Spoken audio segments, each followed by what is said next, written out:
নমস্কার বন্ধুরা, তোমাদের পছন্দের ধারাবাহিক শুভ বিবাহের আজকের পর্বে আমরা দেখতে চলেছি। শুরুতেই সুধাময়ী তেজকে বলছে যে আমরা দিদির জন্য কিছু ভাবতে পারি না। তখন তেজ বলছে হ্যাঁ সে তো পারি, কিন্তু ঠাম্মি কি রাজি হবে? এই নিয়ে আলোচনা করছে। আর ওদিকে তরিতারা মজা করছে। তরিতারা বলছে যে দেখো এখানে আমরা সবাই গল্প করছি আর ওরা জুটিতে ওখানে ঠিক দিব্যি আলাদাভাবে গিয়ে বেশ গল্প করছে। ওদের গল্প যেন শেষই হচ্ছে না, এই বলছে আর হাসছে। সার্থকের মা বলছে সত্যি ওদের দুটিতে কি ভাব ভালোবাসা হয়েছে, যাতে কারো নজর না লাগে।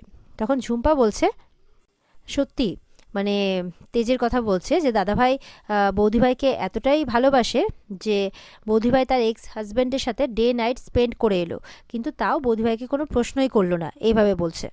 এটা শুনে কিন্তু বাড়ির সবার মোটেও ভালো লাগে না।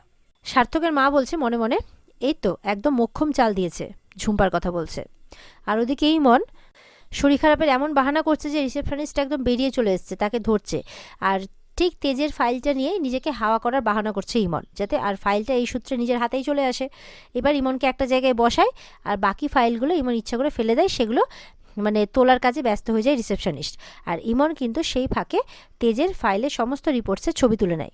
এরপরে ইমনের মা আসে, বলে কি হয়েছে বেবি? বলে কিছু না, এই দেখো। তখন তার মাকে ছবিগুলো যে তুলে নিয়েছে সেই রিপোর্টগুলো দেখাচ্ছে তেজের। বলে কি বেবি, এগুলো তো তেজের রিপোর্ট, এগুলো তো সব নর্মাল। বলে হ্যাঁ, তেজের যখন এর আগে অ্যাক্সিডেন্ট হয়েছিল তখন কিছু রিপোর্টস পেন্ডিং ছিল, সেই রিপোর্টসগুলোই হচ্ছে এগুলো। এবার ওর সমস্ত রিপোর্টস যে নর্মাল সেটা আমি আর তুমি জানি, কিন্তু তেজ তো জানে না। তখন ইমনের মা বলছে হ্যাঁ তাতে কি হয়েছে, রিপোর্টস বাড়িতে গেলেই তো জানতে পারবে। বলে রিপোর্টটা বাড়িতে যাবে, এবার কোনো যুদ্ধ করে নয়, এবার মাইন্ড গেম খেলবে ইমন। সেই জন্য এবার রিপোর্টটা বদলেই পাঠাবে তেজের বাড়িতে। ঠাম্মি তো খুব রেগে যায়। ঠাম্মি ঝুম্পাকে বলছে এসব তুমি কি কথা বলছো, একদম এইসব কথা বলবে না সুধার ব্যাপারে। জ্যোৎস্নাও রেগে যায়। সুধা তখন তেজকে প্রশ্ন করছে যে সবার মতো কি তুমিও ভাবছো, আমার পবিত্রতা নিয়ে প্রশ্ন তুলছো? তেজ তাকিয়ে আছে সুধার দিকে অবাক হয়ে। এরপরে সুধা তেজকে বলছে যে আমি কিন্তু তোমাকে সবটা বলতে রাজি আছি যে ওই কয়দিন আমার সাথে কি কি হয়েছিল। তখন তেজ বলছে খবরদার সুধা, আমি কি কোনোদিনও তোমার পবিত্রতা নিয়ে কোনো প্রশ্ন তুলেছি? না এর আগে তুলেছি, না কখনো তুলব। তখন ঠাম্মি জ্যোৎস্নাকে বলছে আর একটা কথা তুমি যদি বারবারন্ত বলেছো তাহলে তোমাকে আবারও ঘাড় ধাক্কা দিয়ে আমি বাড়ি থেকে বের করে দেবো। ঝুম্পা চুপ করে যায়। সার্থকের মা বলছে না না, ও বোধহয় ভুলবশত না বুঝেই বলে ফেলেছে। ঠাম্মি বলছে হ্যাঁ ও বোঝে না, নাকি বুঝেও না বুঝার ভান করে। জ্যোৎস্না বলছে শুনলে তো এবার যে ভাই সুধার হয়ে কি কথা বলল, এরপর নিশ্চয়ই আর কোনো কথা বলবে না। ঠাম্মি বলছে যে খুব আগুন লাগানোর শখ তোমার, তাই না? সার্থকের মা কিন্তু আবারও বাঁচাচ্ছে ঝুম্পাকে। তেজ বলছে যাদের মনের মধ্যে পাপ রয়েছে তারাই এরকম টাইপের কথা বলতে পারে। জ্যোৎস্না বলছে বিশ্বাসটাই হলো ভালোবাসার সম্পর্কের একটা ভিত, যেটা তোমার মতো মেয়ে কোনোদিনই অর্জন করতে পারবে না। এরপর ঠাম্মি সবাইকে থামিয়ে বলছে যে তুমি আমাদের কোম্পানির মুখ হওয়ার পর থেকে উত্তর ভারত থেকে একটা অনেক বড় অর্ডার এসছে আমাদের কাছে, সেটার জন্য আমি তোমাকে কিছু দিতে চাই। তুমি বলো তুমি কি চাও? সুধা তখন বলছে সুধা তখন দিদির জন্য চাইছে, দিদির জীবনটা যাতে ঠাম্মি আবার নতুন করে গড়ে দেয়।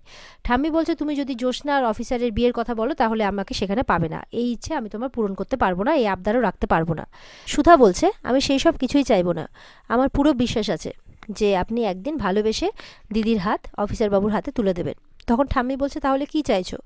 বলছে আমি চাইছি যে আমাদের বেকারিতে কোনো একটা পদে জ্যোৎস্না দিদিভাই কাজে নিযুক্ত হোক, জ্যোৎস্নাদিকে নিজের পায়ে দাঁড়ানোর অনুমতি দিন, আমি এটাই চাই। এটা শুনে বাড়ির সবাই খুশি হয় যে সুধাকে নিজের জন্য চাইতে বললো, ও তাও আমাদের জন্য চাইলো।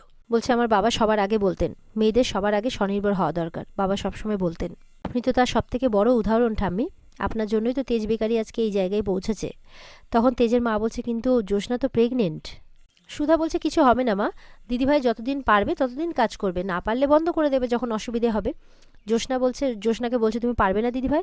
বলছে আমি পারবো, কিন্তু বলে কোনো কিন্তু নয়, আমি জানি তুমি সন্তান সম্ভবা, কিন্তু এই সন্তান তোমার দুর্বলতা নয়, তোমার শক্তি দিদি। আর তাছাড়া যখন দিদির অসুস্থতা মনে হবে বা খারাপ লাগবে তখন তো আমাদের কোম্পানি থেকেই সে ছাড়টাও পাবে, আর এতে করে দিদির মনটাও ভালো লাগবে কাজের মধ্যে থাকলে। তেজও বলছে সত্যি তো, সারাক্ষণ বাড়িতে থাকলে বাইরে থাকলে তো কাজের মধ্যে থাকলে মনটাও লেগে থাকবে। তখন তেজের মা বলছে কিন্তু জ্যোৎস্না কী কাজ করবে? তখন সুধা বলছে আমাদের প্রোডাক্টের কোয়ালিটি চেক করবে দিদি, কারণ দিদি একবার টেস্ট করে বলে দিতে পারে যে কিসে কি কমি আছে আর কিসে কি লাগতে পারে। ঠাম্মিকে বলছে সুধা দিদি পারবে, আপনার রক্তই তো বইছে দিদির শরীরে, আর বসু মল্লিক পরিবারের মেয়ে বউরা পারে না এরকম কোনো কাজ নেই। ঠাম্মি বলছে বেশ, আমার বড় নাত বৌমা বাড়িতে ফিরে এসে যখন আমার কাছে একটা আবদার করেছে, আমি তার আবদার রাখবো, জ্যোৎস্না ফ্যাক্টরিতে যাবে। এটা শুনে সবাই খুব খুশি হয়ে যায়। আমি শুধু একটাই কথা বলে, যাতে বসু মল্লিক পরিবারে মান সম্মানের উপর কোনো আঁচ না পড়ে। জ্যোৎস্নাও কথা দেয় এরকমটা কিচ্ছু হবে না। এরপরে জ্যোৎস্না আশুতোষ বাবুর দিকে তাকালে আশুতোষ বাবু চুপ করে বেস্ট অফ লাক জানাচ্ছে। এদিকে দেখা যাচ্ছে যে ডলি রান্নাঘরে রান্না করছে। ডলির গলাতে বেশ মোটা একটা সোনার হার, তেজ দিয়ে গেছে। ঠাম্মির বিবাহবার্ষিকীর হার, ঠাম্মির খুব পছন্দের হার এটা। অদিতির একদম চোখ পড়েছে হাড়ির উপর। বলছে, ডলি এ কি তোমার গলায় সোনার হার নতুন মনে হচ্ছে? বলে, হ্যাঁ, আমার দাদাভাই আজকে দিয়ে গেছে, এটা আমার ঠাম্মির বিবাহবার্ষিকীর হার। বলে, ও কিন্তু তুমি কি বোকা, তুমি এই হার পরে রান্না করতে এসছো? চুল্লির মতো গরম রান্নাঘর আমাদের, সোনাটা গলে গলে পড়ে যাবে। তার চেয়ে বরঞ্চ এক কাজ করো, এই হারটা আমাকে দিয়ে দাও, আমি যত্ন করে তুলে রাখবো। তখন ডলি বলছে, না গো, অলরেডি এর আগে 4-5টা হার আমাকে যা দিয়েছিল আমার বাপের বাড়ি থেকে, তো সেগুলো সব আমি মাকে দিয়ে দিয়েছি। এইটা থাক, এইটা পরে থাকলে আমার মনে হবে আমার ঠাম্মি আর আমার বাপের বাড়ির লোক সবসময় আমার সাথে আছে, আমার খুব ভালো লাগবে এটা পরে। তাছাড়া এটা ঠাম্মির খুব পছন্দের হার, তাই এটা আমি দিতে পারবো না। এই বলে নিজের কাজ করতে ব্যস্ত হয়ে যায়। অদিতি বলছে, মুখে বুলি ফুটেছে ভালোই চাকরি করে, না ঠিক আছে, আমিও দেখছি। বলে, ঠিক আছে, পরে থাকো তাহলে। এবার কিন্তু কিছু একটা বুদ্ধি এঁটেছে। দেখছে শাড়ির আঁচলটার নিচে ঝুলছে ডলির, আর গ্যাসে তো আগুন জ্বলছে, কিছু একটা আগুন লাগানোর প্ল্যান করছে মনে হচ্ছে তার শাড়িতে।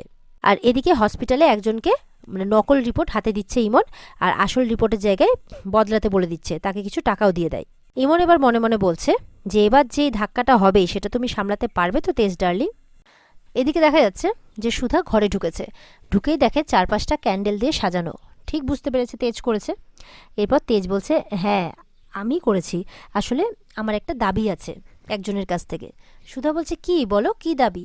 বলে, দাবিটা তো আরও মানুষের কাছেও ছিল, কিন্তু তারা কেউ আমার কথা শুনতেও চায় না, বুঝতেও চায় না। ঠাম্মি তো সব কিছু তোমাকেই জিজ্ঞাসা করছে। সুধা বলছে, বলো, আমি তোমার সব দাবি পূরণ করব। বলে, সত্যি? বলে, হ্যাঁ। বলছে যে আমি না যদি আমাদের মাঝখানে কাউকে চাই, তখন বলছে যে, কি বলছো তুমি এটা? আমাদের মাঝখানে বলতে তুমি কি ইমন ম্যাডামের কথা বলছো নাকি? বলে, না না, আমাদের মাঝখানে আমি একটা ছোট্ট সুধাময়ীকে চাই। এটা শুনে তো সুধা খুব খুশি হয়ে যায়। তখন সুধা বলছে, তার মানে আমার বর আজকাল আমার মনের কথা বুঝতে শিখেছে। তেজ বলছে, কি সত্যি তুমিও এটাই চাও? বলে, হ্যাঁ। তো আনন্দে তেজ সুধাকে জড়িয়ে ধরে, তারা খুব খুশি। এদিকে বিচ্ছু কিন্তু ঘরে বসে খুব ভাবছে মনে মনে, কারণ ডলিকে তো অনেক কথা শুনিয়েছে এর আগে তার চাকরি করা নিয়ে। এবার আফসোস করছে, বলছে, আমি না বুঝে শুনে ডলিকে অনেক ভুলভাল কথা শুনিয়ে দিয়েছি, আমার ওর কাছে ক্ষমা চাওয়া উচিত। এই বলে ডলি ভাবছে যে নিশ্চয়ই রান্নাঘরে হবে, এই বলে রান্নাঘরে ছুটে যায়। গিয়ে দেখে যে ডলির শাড়ির আঁচলটা আগুনের মধ্যে। তখন বলে, আগুন আগুন বলে তো চিৎকার করে ওঠে। ডলিও আগুন দেখে ভয় পেয়ে যায়, কান্নাকাটি করতে থাকে, চিৎকার করতে থাকে। তখন বিচ্ছু গিয়ে আগুনটা নেভায়। ইতিমধ্যে সবাই বাড়িতে চলে আসে, রান্নাঘরে চলে আসে, আর সবাই মিলে ডলিকে সামলাতে থাকে। আর এদিকে অদিতি সাইড থেকে দাঁড়িয়ে ভাবছে, ইস, আপদটাকে ভাবছিলাম একদম সারা জীবনের জন্য বিদায় করব, কিন্তু এই বিচ্ছুটা সব কিছুতে জল ঢেলে দিল। আর ওদিকে তেজ সুধার সাথে খুব করে গল্প করছে, তাদের বেবি হলে এটা হবে ওটা হবে, তারা খুব সুখে শান্তিতে সংসার করবে, এটা করবে সেটা করবে, অনেক গল্প করছে। সুধা খুব হাসছে। আর এখানে আজকের পর্ব শেষ হয়ে যায়। তো বন্ধুরা, এই ছিল আজকের পর্বের রিভিউ। ভালো লেগে থাকলে কমেন্ট করে অবশ্যই জানাবে, আর আমাদের সাথে জুড়তে আমাদের চ্যানেলকে সাবস্ক্রাইবটা অবশ্যই করবে। দেখা হবে তোমাদের সাথে আগামীকালকে। আর এই পর্বটা যদি ডিটেলসে দেখতে চাও তাহলে অবশ্যই স্টার জলসার পর্দায় চোখ রাখবে। দেখা হচ্ছে আগামীকালকে। সবাই ভালো থাকবে, টাটা।